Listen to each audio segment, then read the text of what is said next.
izay manontolo ny fihetsika izay ataony fitondram-panjakana, ny fihetsika ataony mpitandron'ny filaminana izay mamonjy sy mamositra amin'ireo olom-pirenena tsy manao afa-tsy ny maneho hevitra sy mitaky ny fiarovana ny tanindrazana.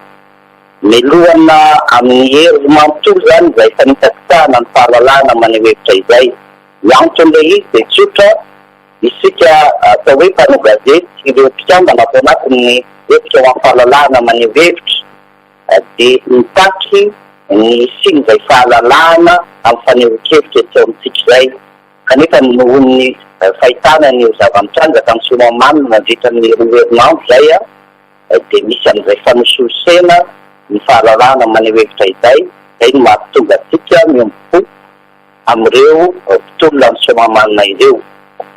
Ny hevitra amin'ny fahalalana maneho hevitra zany dia manambara itony amin'ny fomba ofisialy fa dia manohana izay hetsika ataon'ireo fonina ireo izay amin'ny fiarovana amin'ny tanindrazany ary hidina ho an'ny Somamanina hanampy izany foniny Somamanina izany amin'izany fitakiana ataon'izy ireo izany. Ny ofizotro amin'izay dia eo moa zany izay hoe firaisam-po sy ny firaisan-taina izay fa eo ihany koa ny fanamafisana ny fampitana ny tena zava-misy marina ny Somamanina isaky ny misy zava-mitranga any. Izany hoe ny gazety rehetra, ny olom-pirenena rehetra mpikambana atao anatin'ny hevitra ho amin'ny fahalalana maneho hevitra dia hanao zava-dehibe ny fampitana vaovao, ny fampitana ny tena zava-misy marina ny Somamanina isaky ny misy zavatra miseho sy mitranga any. Ankoatran'izay ihany koa dia mitaky ny famoahana tsy misy atakandro an'ireo mirahalahy izay nahiditra mponjavonjy-maika hatramin'izao aneponja noho izay fitarihana sy fanehoan-kevitra ny tsy fitsipizan-kevitra amin'ny fitondram-panjakana izay. Izay zany ny atao hoe fanambarana izay ataon'ny hevitra amin'ny fahalalana maneho hevitra.